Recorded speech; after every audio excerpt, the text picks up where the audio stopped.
Hi everyone, welcome back. Today we are going to finish the second chapter of Yilchot Yesodei Torah. Continue a little bit what we were doing. We're going to skip the third chapter. I'll explain why, and also half of the fourth chapter. And so hopefully we're going to finish two chapters today.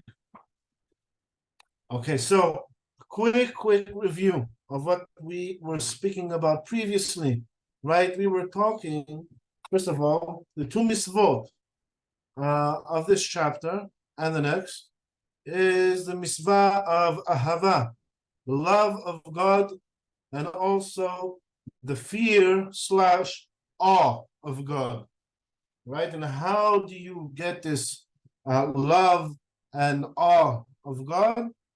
Well, we saw it's really by getting to know him. That's really what it's always all about. I once had a discussion with someone, and he said, "No, it's enough just to look at the beauty of creation, right? Just to look at the beauty of creation in order to develop a love of God." And I said, "Well, how is that different than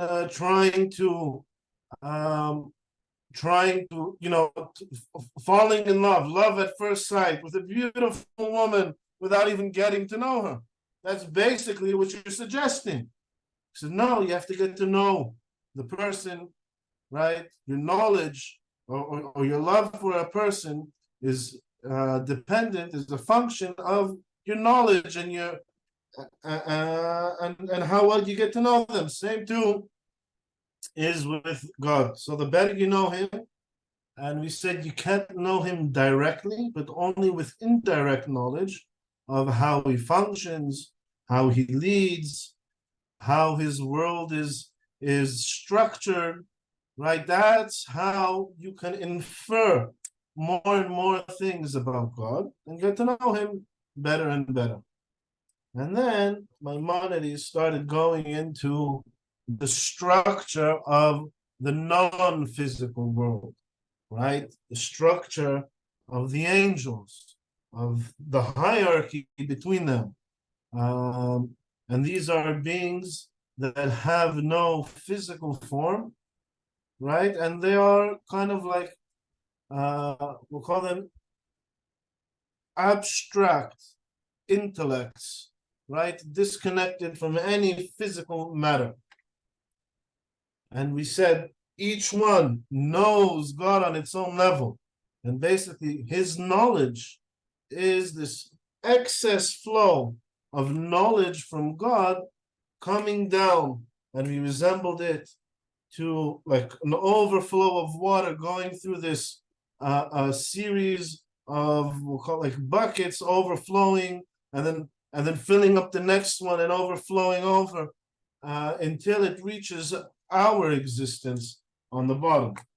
And that overflow is basically an overflow of knowledge of God, an overflow of basic knowledge of the existence of the universe. All right, and we said, so we see every single one of these beings, intermediaries between us and God, their life itself is a function of this knowledge. And they all know God on a certain level, but not as much as the level above them. And none know God the way God knows himself. Because all of that knowledge coming through, it all comes from the source, being God. This is Hakadosh Baruch Hu Mekira Amito, right? He knows himself. So he knows himself as it is. And this knowledge that he has is not external to him, like our knowledge. Our knowledge needs to be acquired. Us and our knowledge are two separate entities, two separate things. However, God, his knowledge is himself. She'en anu v'da'atenu had. We are not unified with our knowledge. It's external to us. But the Creator, hu v'da'ato, him, and his knowledge, his understanding, v'hayav, and his life, had. Even that is a point of singularity. His life is his knowledge, is his essence, his being. Mikol sad umikol pina. From any way you look at it, God is one. For if he would live with a life and know with knowledge, and these things were external to him, there would be multiple gods. Who? Himself, v'hayav, his life, v'da'ato, and his knowledge. And that is not so. But he is one and unified in any way you can imagine. Nimseta omer, right? And this is where he brings this term, hu hayodea vehu hayadua vehu hadea asma hakol ehad. He is the knower, he is the known, and he is knowledge itself, right? We can be a knower studying the knowledge of God, but that knowledge is external to us. So when we know something that is not one with us, that is something separate from us, but when he knows, everything he knows is him himself. And that thing that he knows, that knowledge, right, that de'ah is him himself. So it is all one. And this is a very, very deep and difficult concept, right? It's not, you can say it in words, you can hear the words, you can articulate it sort of, but you can't really understand it as it is. And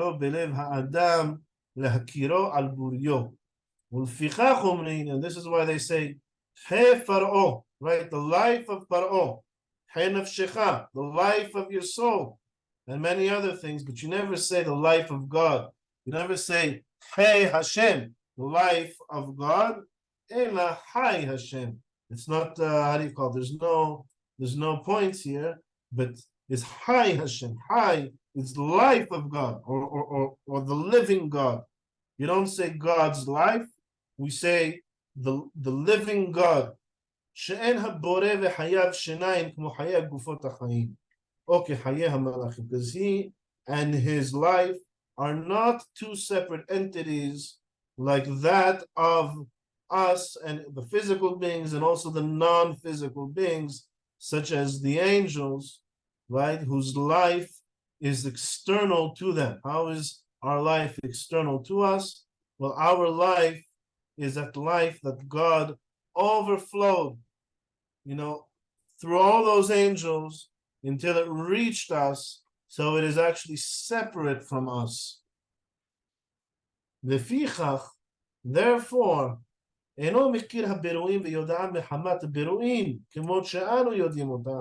right? He does not know his creations by effect of the creations themselves, right? If we want to study a rainbow, we need to analyze the rainbow, which is separate from us.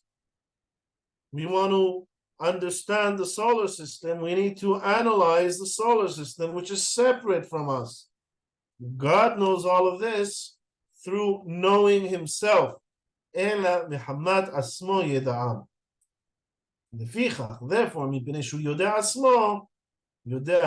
therefore, because he knows himself and everything in existence is an overflow of his knowledge, therefore he knows everything.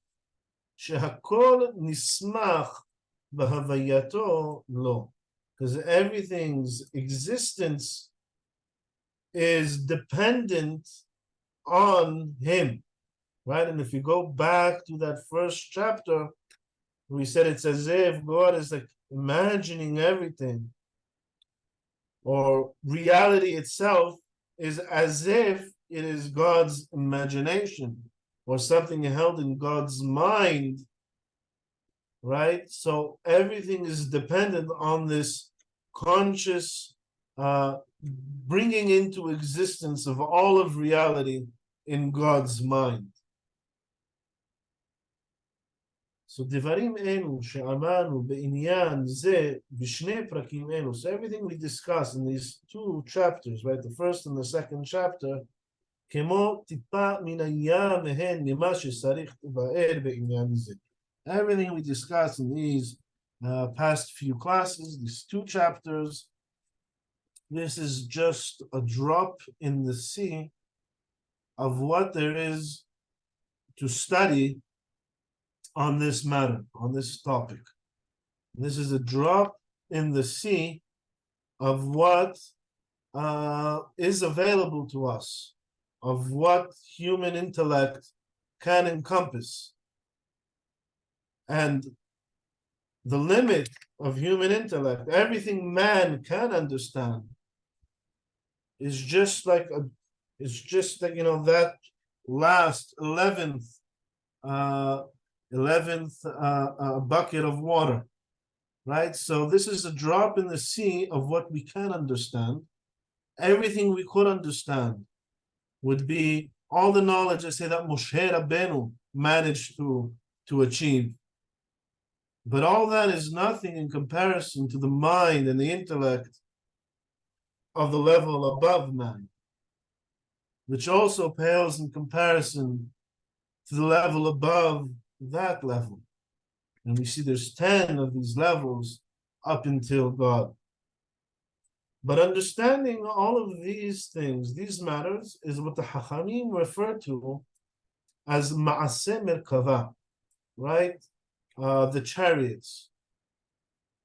Anyone who wants to study Ma'aseh Merkava, in the first chapters of Yehezkel, right, where he pictures the chariots that God rides on, and all the different levels of malachim that come before. He says, there's the ofanim, the wheels, which is a whole other level of malachim, and there's the seraphim, and there's the hayot, right, the beast, right, that pull the chariot, right. All this is called Ma'aseh Merkava, and this is all part of what we've been studying in these two first chapters, just scraping the top of the first layer of what there is for man to understand. Sivu Hachamim Harishonim, right? The early Hachamim, they said, שלא לדרוש בדברים אלו אלא לאיש אחד בלבד, right? That these matters should not be taught in a public forum, but only, with a teacher and his student, one person at a time, right? So why are we teaching this in a class with 25 people?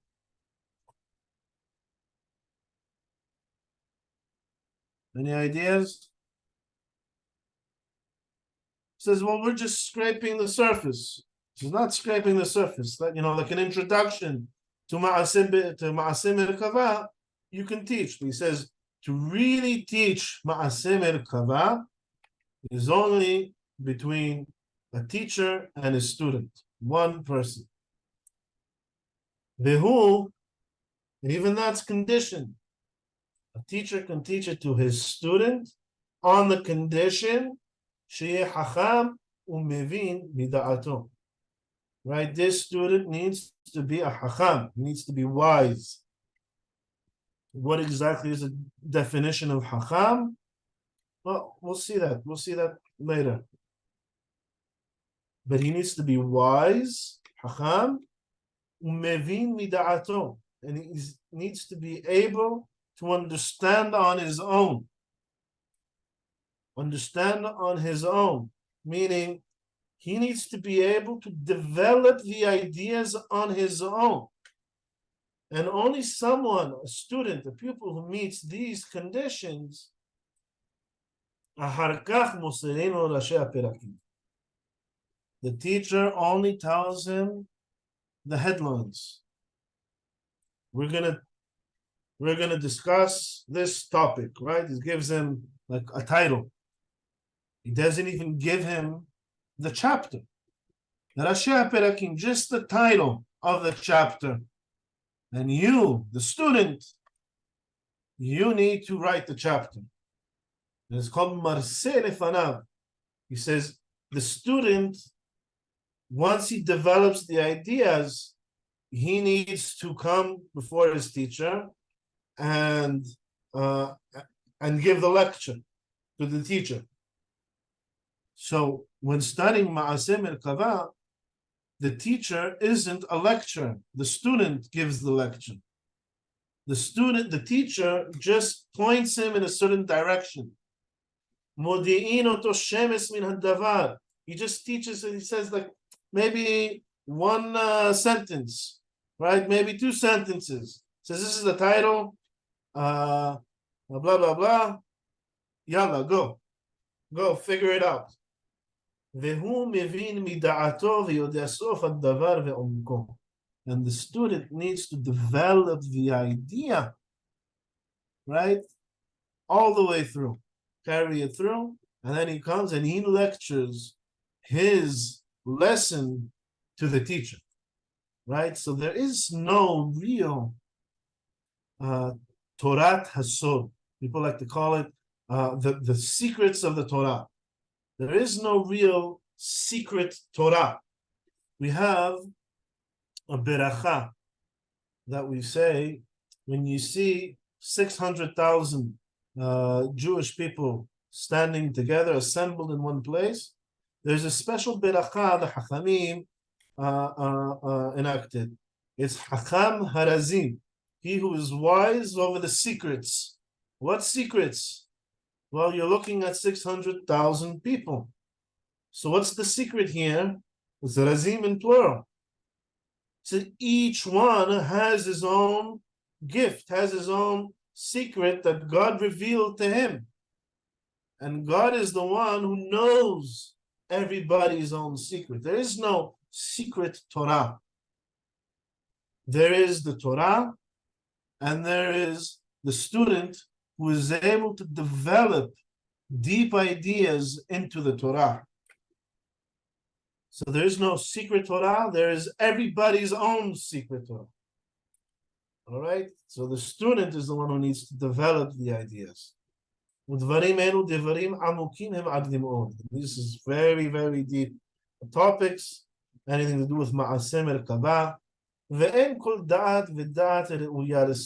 not everybody has the capability to study Ma'aseh Merkava. It's very complicated, it's very advanced.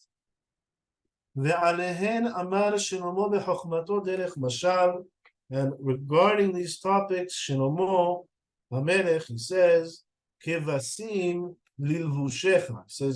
He says, no, not goats, sheep. Sheep for your clothing. What does that mean? What's sheep for your clothing? Well, you could say, okay, wool for your clothing. He says, so Hachamim, they make a dirasha on this pasuk. They say, okay, it's not kevasim, not sheep, which is the literal meaning, wearing sheep. He says, kivshono shel onam. He says, kach amru hachamim beferush mashal zeh. This is how Chachamim, they interpret Shlomo HaMelech's allegory. He says, devarim shem kivshono shel onam. Kivshono, what's a kivshan? The furnace. This is the furnace of the world, the melting pot of the world, right? Things that are at the base of the world. They should be as your garments. Klomar, lecha levadecha, for you alone, right? Because the secrets of the Torah is not something to go out and publicize. It's your intimate relationship and understanding of God. Same way that you're not going to go and reveal things to your friends or in public that were told to you in confidence, intimately between you and your friend, you and your husband or wife. Same too, things that God revealed to you in this deep state of understanding is not to be repeated publicly. God will reveal his secrets to any student who he sees worthy of revealing the secrets to. And this is what David HaMelech says, Gal enai ve'abita niflaot mitoratecha. He says, unveil, open my eyes and reveal to me all these wondrous things in your Torah. He says, you need to develop the ideas. God will reveal them to you if you are worthy. And you should not speak about these deep ideas publicly. They are very, very individual. And this is what Shlomo also says in Mishlei and Proverbs, he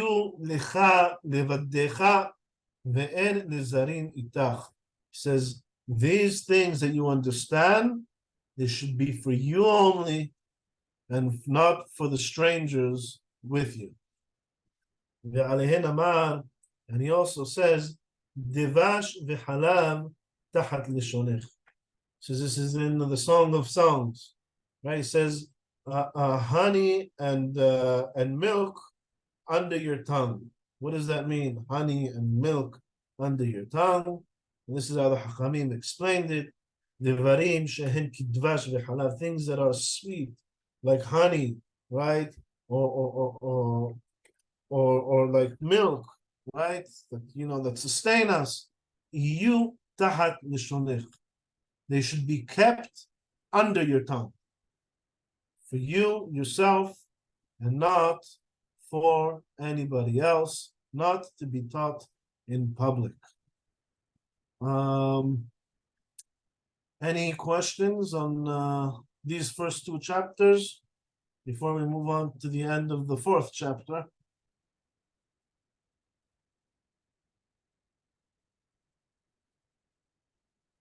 Okay, Tahat leshonech. We see everyone's keeping their thoughts to themselves. Okay, so the reason why we're going to be skipping the third chapter is the third chapter. See, the first two chapters we were discussing Ma'aseh Merkava, right? Called the structure of the non-physical universe. We kind of detoured a bit last week, discussing a bit of the physical universe, but mostly we're discussing like philosophical concepts, abstract concepts, the non-physical universe, and as part of the mitzvah of loving God is really what's more accessible to us is understanding the physical universe. And so in the third and fourth chapter, and most of the fourth chapter, Maimonides comes to give an introduction to science, or we'll call it medieval science, because that was the science that was available in his days. However, most of that science isn't really that relevant to us today, and you'll be much better off just listening to lectures on science, watching documentaries on our more modern, more advanced science. We today have a much better understanding, and it's much better recommended to study from modern teachers. All right, so he goes on chapter 3 and most of chapter 4, and up until towards the end of chapter 4, the second half of chapter 4, and that's where we'll pick up. So he's talking about, remember, we said earlier that the world is divided into physical beings that have an essence and non-physical beings that have this surah, this essence. All right, so what he says here from Allah is still, applicable to today. He says, so these beings that exist, this category of creation that's made up of physical matter, and also has some sort of functionality to it, like a table, right? You said a table could be made of plastic, could be made of glass, it could be made of metal, could be made of wood. None of these qualities are essential to what makes a table a table. What makes a table is its functionality. that has like a flat top. It's elevated, and you could put things on it. So he says,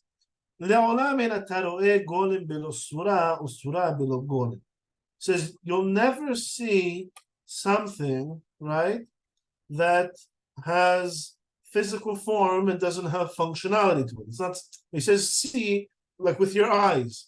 It's not like you could see this essence, or surah bilogolem, right? Something that has an essence, like the malachim, right? But doesn't have any physical or material being to it. Says it's not something you'll ever see. Ela lev ha'adam, only the heart of man. Heart, which means the mind of man. Right? It's man's intellect, man's mind that is able to assign certain functionality to material beings. Right? You see a table and you say, oh, this is great. Something I can put my stuff down on. And I could put my plate, sit down, and eat comfortably. Right? It's man's mind that assigns tzura, an essence to something.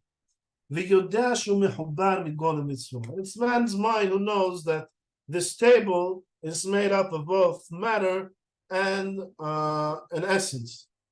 ויודע שיש שם גופים שגולמם מחובר מארבע יסודות. Right, he says, and there are certain material beings that are composed of the four elements, vegufim, and they said there are other material things that they are a plane. They're not complex, made up of different elements, but they're made up of one element, right? Such as, let's say, hydrogen. Hydrogen is an element in itself, and it's not composed of any other element. And he has no other element mixed into it. However, these beings that have no physical form, they cannot be seen by the eyes. Right? Man's eyes can only perceive physical things, anything that interacts with light. They're only known in the mind's eye. The same way as we know the existence of God without ever seeing him in person or physically, because he has no physical form. So too, the angels or the non-physical beings, we can know of their existence without ever seeing them. Now it says, Nefesh kol basar isurato shenatan lo ha'ed. All right? Every living creature has something called a nefesh. Nefesh in the Rambam's language is, I'll compare it to like the software running the hardware. All right, so we have a computer. My computer is running Windows, right? Windows is the operating system. It tells the computer, okay, so you have a camera attached. That's the hardware. The camera sees all sorts of things. Make these pixels red, these pixels yellow, these pixels green, right? It tells the computer how to display things. There's a keyboard attached to the computer. I enter a function into the keyboard. The computer knows how to compute. What tells it what to do and what to display and how to react. It's the software, the operating system running the computer. All right, so he says, every living creature, nefesh, kol basar, has a nefesh. This nefesh, this operating system that every creature has, is his essence, is his nefesh. For instance, a dog has a nefesh. A dog's nefesh is very different than a man's nefesh. A dog has different hardware than man has. He sees differently. He smells and hears differently. and he has an operating system, a nefesh, that's able to compute all of that in a way a dog understands, which is very, very different than how a man's nefesh perceives the world and constructs a picture of the world around. So every living creature has this thing called a nefesh. And that nefesh basically dictates the functionality of that creature. Dogs have great sense of smell and hearing. And so we know how to utilize that and use dogs to help us sniff things out, right? That kind of gives him his essence, his functionality. And that's defined in the nefesh. והדעת היתרה המסויה בנפשו של אדם היא צורת האדם השלם בדעתו.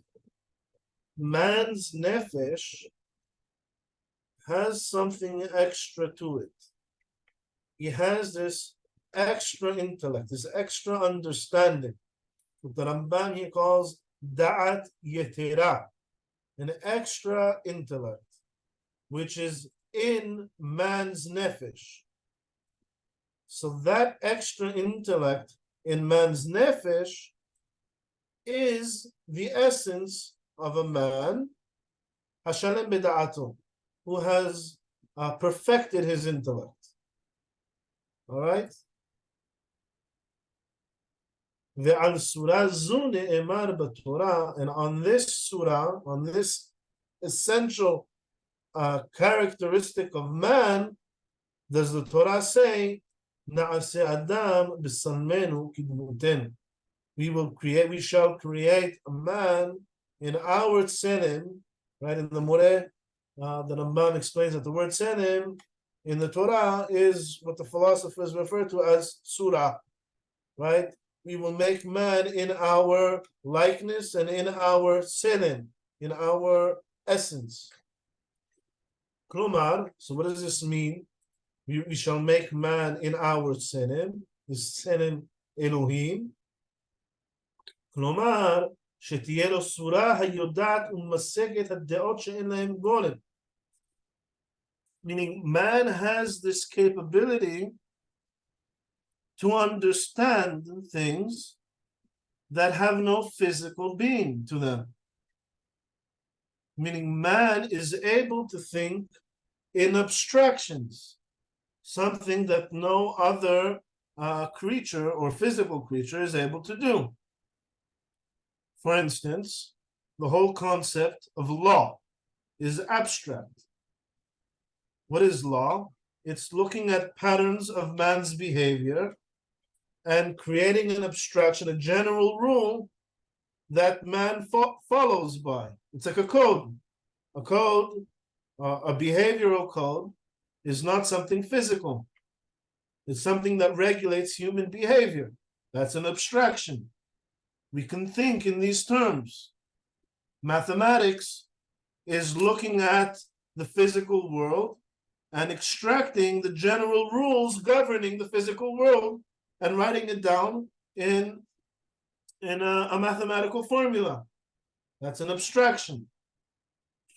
The whole concept of money and trade, it's all abstract.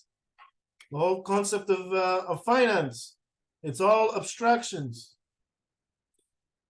Man has this capability to think in abstractions, to think of ideas that aren't directly connected to a physical being. But what else could he be referring to? To think of deot, intellects, she'en lahem golem, that have no physical form, ad she'idme lahem, until he emulates them, till he becomes like them. This is na'aseh adam besalmenu, right? In our essence, meaning intellect devoid of physical form, kidmutenu, right? In our image, this is not our image, ad she'idme lahem, until he becomes like them. What does that mean? Our next class will be dedicated entirely, maybe even the next two classes, to the topic of the image of God, right? Tselem Elohim. We'll go deeper into that, and hopefully then we'll understand what does that mean to understand these intellects that have no physical form until he resembles them or becomes like them.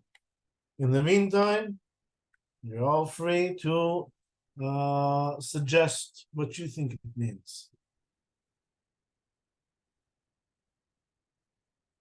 ואינו אומר על סורה זו הניכרת לעיניים שהיא הפה והחותם והלסתות ושאר של הגוף, שזו תואר השמה. Says when he says, we'll make man in our, I'll just use the regular translation, in our image and our likeness, right? He's not talking about man's physical form, like what we perceive with our eyes, the shape of man, meaning his mouth and his nose and his jaws and any other physical features of man, because the proper Hebrew term for that is to'ar. It doesn't say na'aseh adam beto'arenu or beta'arenu, right? In our shape or in our structure. It says in our image, which is not necessarily physical, and in our likeness, become like us in some way, right? When you say a man has become divine, he didn't become extremely big or small or something. So someone who's divine, there's some quality to him that has nothing to do with his physical appearance. Ve'ena hanefesh hamisuya lechol nefesh haya. Right, and this nefesh that we call the image of God is not the same nefesh that we see with any other living being. She said it's da'at hayitera, it's this extra intellect that man has, right? Because this regular nefesh that all other animals have, including man, sheba ochel v'shoter, right? He eats with it, he drinks, molid, right? He reproduces, umargish, right? He has feelings, he's able to sense his surroundings, umeareher, right? And he has wants. He wants food. He's thirsty. He wants to drink. Ela hade'ah. However, this intellect, this understanding, shehi surat hanefesh, which is the essential quality of man's nefesh, right? Man's nefesh does include all of these other things that all the animals' nefesh has. I mean, it's different, but it has, we're able to eat and digest, and our body knows what to do with all that, right? We said that's the operating system of the body. Every living creature has that, including man. However, there is this extra quality to man's nefesh, right? Which is his intellect, his ability to understand and grasp things that are non-physical, that are abstract. ובשורת הנפש הכתוב מדבר. When the Torah says בצלמנו כדמותנו, it's talking about this essential characteristic of man's nefesh. It says ופעמים רבות יקרא סורה זאת נפש ורוח, right? And sometimes this nefesh will be referred to, or this quality will be referred to as the nefesh itself, right? Even though it's not the nefesh itself, as we saw, because the nefesh includes many other things and many other functions. And sometimes it'll be called the nefesh, sometimes it'll be called the ruach, right? The spirit. Today, most people refer to it with the term neshama, right? It's this non-physical aspect of man's nefesh. It has different terms that are sometimes used interchangeably, even though each term has its own precise meaning to it. Therefore, when you're reading the Torah, you should be aware that some of these terms are used interchangeably. And sometimes when it says nefesh, it could be talking about the physical nefesh, right? Your digestive system, for instance, is part of that physical nefesh, or it could be talking about the non-physical nefesh. And each term, when you come across it when studying Torah, based on the context, you should be able to figure out which nefesh it's talking about.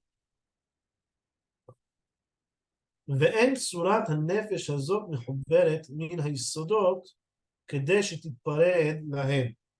Right? And this essential part of the nefesh, this image of God, is not made up from the elements. It's non-physical. And so therefore, if it's non-physical, it can't deconstruct back into it, right? It doesn't dissolve back into its elements, right? Every physical being that's made up of the elements eventually deteriorates and breaks down back into its elements. He says, but this surat nefesh, even though the nefesh itself maybe has a physical aspect to it, this surat nefesh, this intellect that's part of this nefesh, or be more accurate, is this extra intellect that's part of this nefesh, is non-physical, and so it doesn't die. It doesn't break down back into its elements because it was never made of elements to begin with. Right? And it's not a function of the neshama. Right? We said before that the neshama is also one of these terms that could be used interchangeably. That's what most people call the nefesh today. The Rambam is talking about a neshama that is physical. Right? So this nefesh, the senem Elohim, this image of God, is not dependent on the neshama the way the neshama is dependent on the body. Since the neshama is dependent on its body. If the body dies, the neshama dies with it. So what is this neshama that he's talking about? Neshama comes from the word neshima, breathe, breath, the breath of life. Man has a breath of life. When the body dies, he stops breathing. Right? All the ancient civilizations, they have this concept of a neshama, this life force in man's body, that when the body dies, this life force ends and dies as well. Right? The Chinese call it the chi. We call it the neshama, or the Rambam calls it the neshama. In modern Hebrew, we use the word neshama for the non-physical part of man's nefesh. So this senem Elohim, right, this image of God, is non-physical. It's not dependent on this life force, the same way that this life force is dependent on the body to continue living. However, it comes directly from God. Right? So we said, what does that mean? It comes from God. What's coming from God? This excess of knowledge of God is what God, overflows into the world. And this is life itself. And this is our, so to speak, our spiritual life, our non-physical life.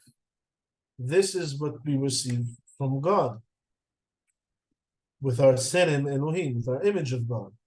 Nefichach, therefore, when the body passes away, which is made up of the elements, it'll break back down into the elements, right? V'tobad neshama, right? And this life force, this neshama, will also die along with it because it's dependent on a living body.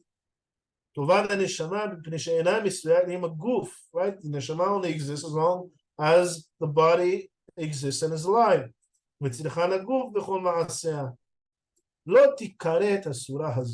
However, this surah, this essential quality, this senem Elohim, will not die along with the physical body because it's not dependent on the physical body. It's not made of anything material to begin with. It's something that God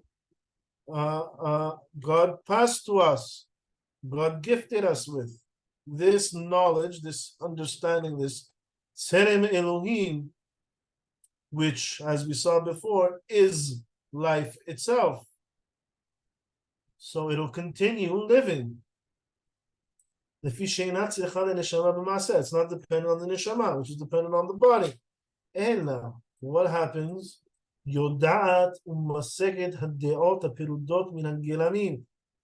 However, it has this understanding, this knowledge, right, of the non-physical world. And it has this knowledge of God. Right? So the more you deepen your knowledge of God, the more of this life that you have, right? This is what lives on, this knowledge of God, and it lives forever, or it exists forever. Right? Because if it's non-physical, then it's not limited by time either. It just exists. הוא שאמר שלמה בחוכמתו, and this is what Shlomo in Kohelet, he says, וישוב העפר על הארץ כשהיה, right, he says, the dust, right, man's body, which is made up of the dust of the earth, right, shall return to the earth as it was, והרוח תשוב אל האלוהים אשר נתנה. Right, and the ruach here is the word ruach, the spirit, or this image of God, shall return to God who gave it. So when a person passes away, his body, dissolves, goes back, returns to its elements. However, his living part, his real life, his image of God, right, returns to God, meaning lives on eternally within God. Any questions?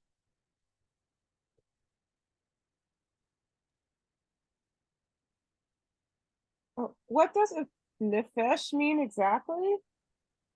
Okay, so nefesh, at least in Maimonides' terminology, I think could be best resembled like the operating system of the body.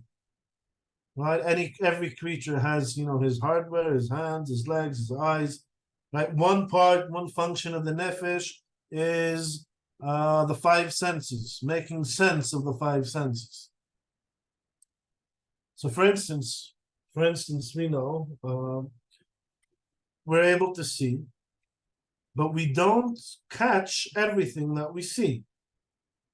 Our mind knows how to prioritize what's in front of us. Right? So we see, let's say, 10 to 5 faces, as far as the eyes are concerned, it'll see everything coming at it. But our minds will be overwhelmed by all the information coming in. Our nefesh, or our mind, or our brain, knows how to prioritize what we're seeing so that we see what's important to man. So that's part of the nefesh's function. We eat, some of what we eat is good for us, and some needs to be discarded. The nefesh is responsible for that. Does that answer your question? Yes, thank you. I have a question too. Yes. I would like to know, like, as far as I understand, if it's can be comparable with a kind of processor of a computer or something similar. So as far as I understand, nefesh is given, and if it's given, if it's a kind of processor, we have our own capacity which we cannot exceed. So if we cannot exceed it, so we can develop our abilities till to the certain point, and that's it. If it's given like a operative system. Right. No, am I you're right? absolutely right. Yes, you're absolutely Yes?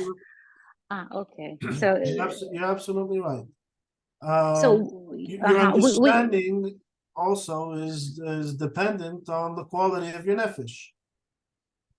And by but the way, the it's same given. way that your computer can have viruses on it, if it's not maintained properly, and those viruses are software, not hardware, right? Software problems.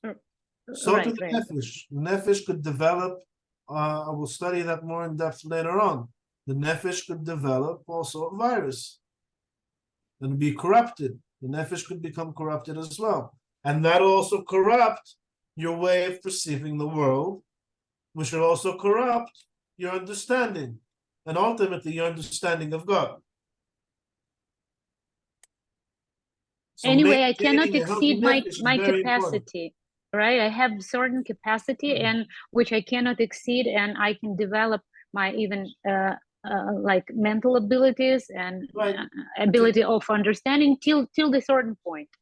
It's like you can't install Windows on a calculator, All right. right? And expect that calculator to be able to access the internet and read Wikipedia. You can't. Okay. The calculator has its own software, own operating system to it, and it's not capable of carrying Windows. Right. Okay, it's it's hard to digest, but I will try. Like I need maybe better All right, imagination. review more and more. Right. Rabbi, Right. I have a Thank you very question. much. Yes, please. Rabbi, I have a question. In Chinese medicine, we take up everybody have nefesh. Right, Rab? Hello? Yeah. Yes, but in Chinese Chinese, medicine, in everybody has Chinese, nefesh. yes, Rab. But in Chinese medicine, Rab, some people that have a depression or some problem in psychiatric, their Yeah. nefesh is very nefesh. So And in Chinese medicine, you're a we bit cut try off. to take off.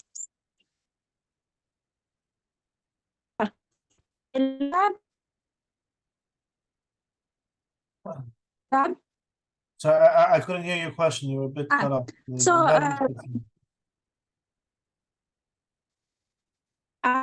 now, Rab, it's okay? Try. Let's see. Hello? Yes, I hear you now.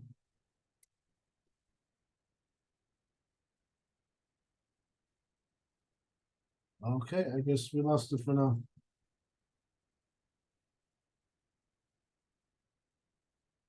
Anyone else in the meantime? Question. Yes, please. Jane?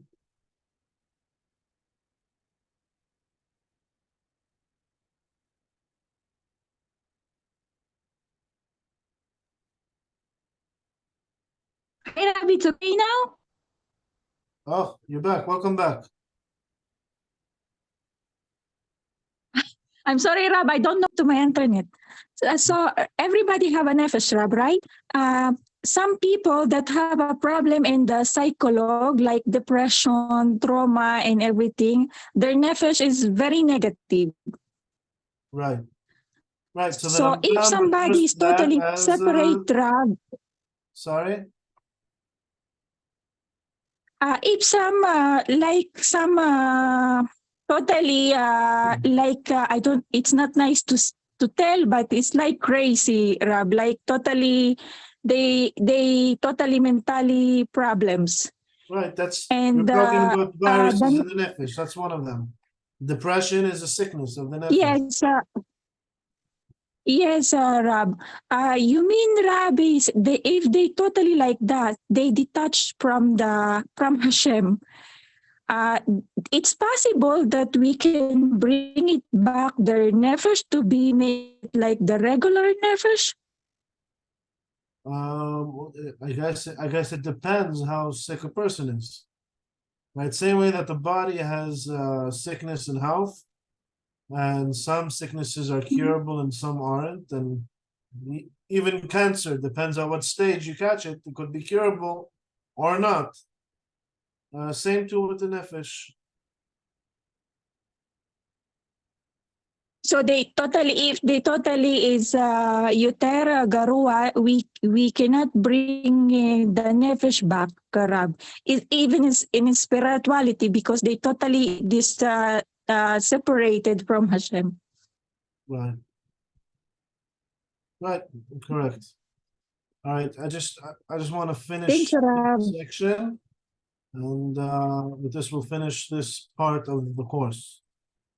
So ומה בין עניין מעשה מרכבה למעשה, כל הדברים האלו שדיברנו בעניין זה כמו מן מדליהר. Right, everything that we discussed, we're just scratching the surface. The whole point, if you can remember from the beginning of the second chapter of these chapters, is just to give you an opening and a first interest into the topics so you can go and develop your education and ultimately come closer to God. So everything that we discussed in these chapters, we're just scraping the surface, and they're very, very deep. However,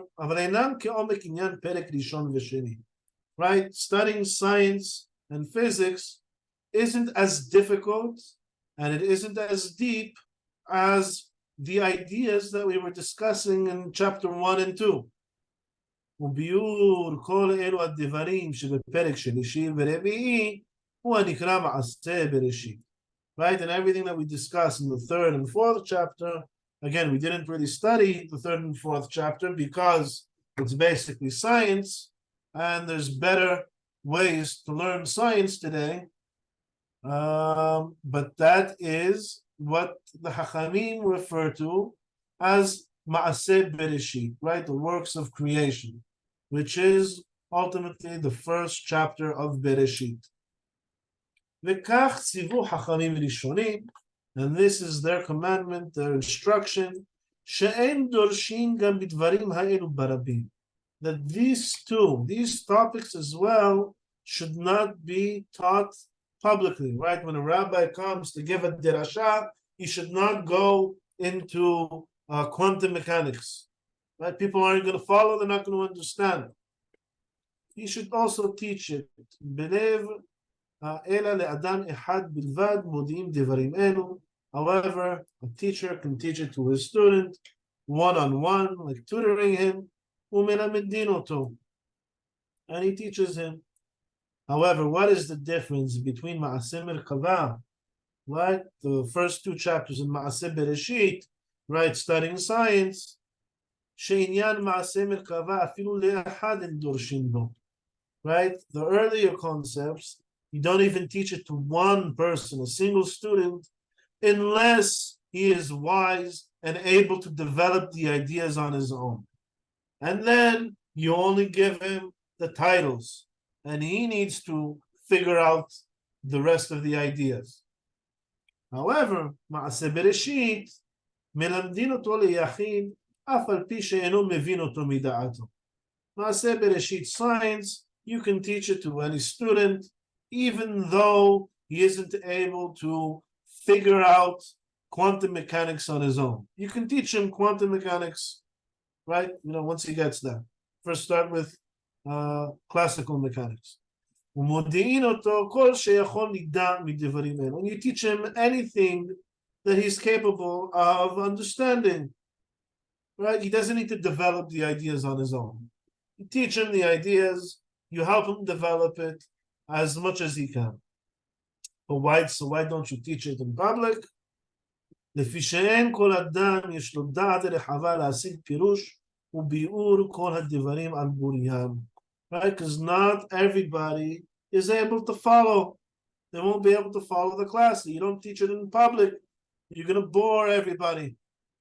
So you only teach it to those who are able to understand it, even if they can't, they're not gifted or especially wise, they're not able to develop it on their own. You can still teach them science, physics, biology, chemistry, right? All of these topics, you can teach it to anybody who will be able to understand it once you explain it. בזמן שאדם מתבונן בדברים אלו, at a time where a person is reflecting on all of these topics, everything that he's studying, ומכיר כל הבירואים, right? And he's getting to know all of the creations, all of God's creations. Mimalach, right? From the celestial beings, what we call the metaphysical beings, the Galgal, the celestial beings, right? The planets and the galaxies and the solar systems, the Adam and man, and is able to understand the psychology of man and how man thinks and operates, the Chayosebo, and all of these things. Or understands, the biological world, all of God's creatures. ויראה חוכמתו של הקדוש ברוך הוא בכל הייסורים וכל הבירואים. And he's able to grasp the intelligence, the wisdom of God in all of his creations. מוסיף אהבה למקום. Then he generates more love to God.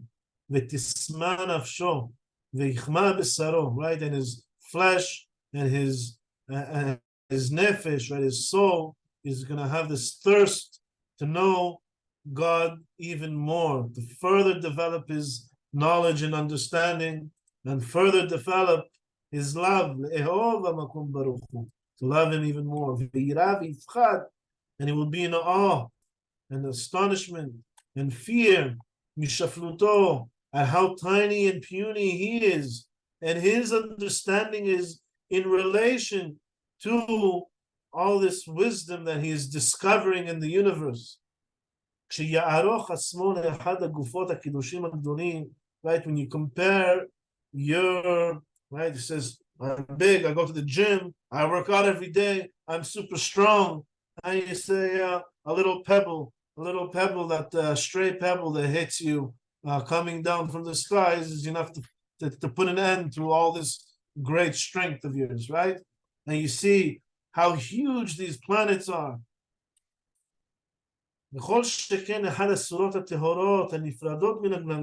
And especially if he's going to compare himself not to the celestial beings, but to the metaphysical beings who are, have no physical form and are pure intellect, and their understanding is on a much higher level than man's capacity, than Moshe Rabbeinu. And he will find himself he will see himself as a little, small, a being that's full of humility. It's full of humility because he is unable, to compare himself to any of these higher beings that really fill the entire universe.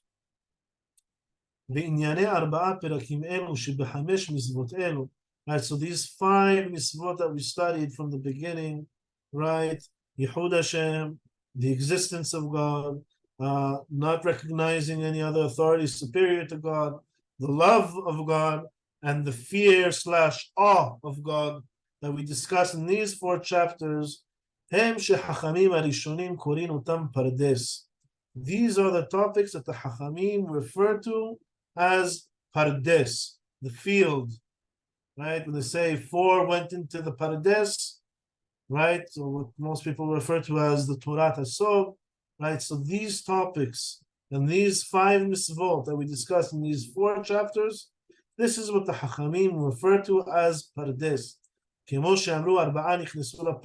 they say, 4 ventured into this Pardess, and of those 4, only 1 came out safely. 1 went nuts. 1 died. 1 became a kofir, right? Completely rejected all of Judaism. Even though these were the top Hachamim, there were 4 of the greatest of the Hachamim in that generation, לא כולם היה בין כוח לידע ולהשיג הדברים על בוריים. Not all of them were capable of comprehending what they were delving into. One of them went crazy, one of them died. Only one of them, Rabbi Akiva, came out safely. Nichnas b'shalom v'yasa b'shalom. And this is Maimonides' tip. Ve'ani omer, and I'm suggesting, she'en ra'ui l'tayel b'Pardess אלא מי שנתמלא כרסו לחם ובשר. Says you should not go wandering around in these fields unless you are fully satisfied. You filled your stomach with bread and meat. What is this? So what is this bread and meat? ולחם ובשר זה ולידע ביעול האסור והמותר וכיוצא בהן משאר המצוות. Says first study halakha. Understand proper behavior. Ground yourself in what is halakha? Halakha is how we need to behave, how man needs to behave, right? How we need to interact with each other.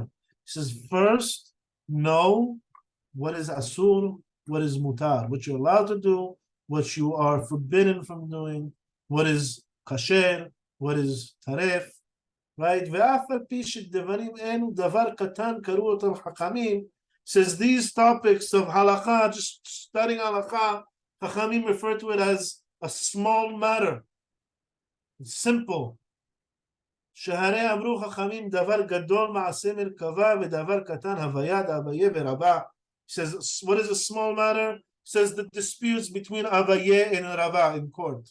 The court disputes. Those are small matters. What's great matters? Says, מעשה מרכבה, philosophy, right? This extra understanding.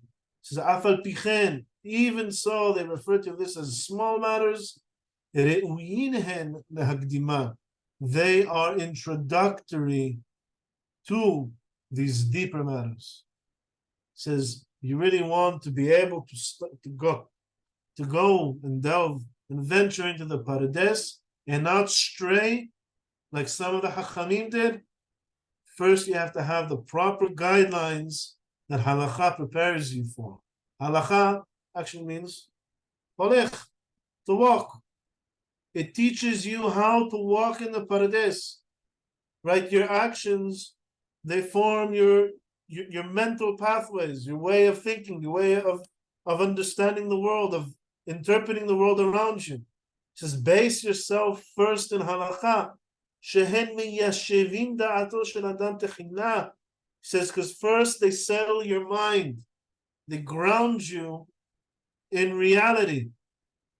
Ve'od, and even more, this is the great prize, the great present that God brought down to man, to humanity, in order to settle the world in justice, right? And proper conduct between man, in order to achieve this eternal life in the world to come. It says, don't venture into deep philosophy, deep study in the secrets, so to speak, of the Torah, before you first base yourself very, very well in halakha. Right? So the Rambam has this book on halakha, 1,000 chapters. We just studied the first 4 of them. Those are the only chapters in this 1,000 chapter book where he goes into deep ideas and philosophy and science. The rest of the 1,000 chapters is dedicated to how to behave, what is asur, what is mutar, to study this. And what's special about it, ve'efshar sheida'em hakol. Anybody can study this. It's not limited to one pupil who is wise. Anybody can master halakha, gadol ve'katan, right? The mature and the young, right? I teach halakha to my boys. They understand, right? I can quiz them on Sukkot. I can quiz them on all of Ilchot Sukkah, and they know all of the halachot. They get it all right. Ish ve'isha, man and woman, ba'alev rahav, someone who has a deep understanding and someone who has a limited understanding. Everybody can master halakha, and that is the first step in venturing into the Pardess. Without it, you can't venture into the Pardess. You'll go off the wrong path, and you may go nuts. You may become a kofir. Only someone who's properly prepared to travel and venture in the Pardess can expect to come out safely and better. And that's the end of the 4th chapter. Any questions before we finish? Question. Is that you should not share the secrets of understanding publicly? But what about the Kabbalah and the Sod? The meaning of Torah, isn't it regarded as secrets of this? Right, so Pardess? there's this great phrase that someone says, those who know don't speak. Those who speak don't know. That's the general rule when it comes to understanding the deep ideas of the Torah. If someone's teaching it in public, he doesn't know what he's talking about, don't listen to him. Mm. There's no What There's I think there's a rabbi called Mizrahi, and Yes. he is it advised to, what would your advice be? Because he talks about a lot of secrets, and you think that's too heavy for us? Yeah, I'm not a big fan of Rabbi Mizrahi. Okay, right. No, are you Baraka? No. Yeah. Okay. All right. Thanks. That explains everything. Rabbi, is Any form other of book questions? is different? Is form of book different? Like Zohar? Sorry? Is form in writing is different? Is it regard different? It's not opening the secret publicly if you write it down. And So the like Zohar. Rambam, he actually says that he wanted to write a book explaining all of the prophecies and all of the proverbs of the Chachamim and of the Tanakh. And he said, and I found myself in writing this, basically revealing all these deep secrets, doing exactly the opposite of what the Chachamim intended when they used these mishalim, these allegories, in order to conceal their ideas. And I'm going to come and now write about it and reveal it publicly. So yeah, I would seem to. It seems that Maimonides agrees with you. Anyways, anything related to the esoterics, before studying them, you should ground yourself very well in halakha, and then ground yourself very well in science, and then into the metaphysics. That is the path that Maimonides sets forth. Thank you. Okay, that seems to be it. Any other questions?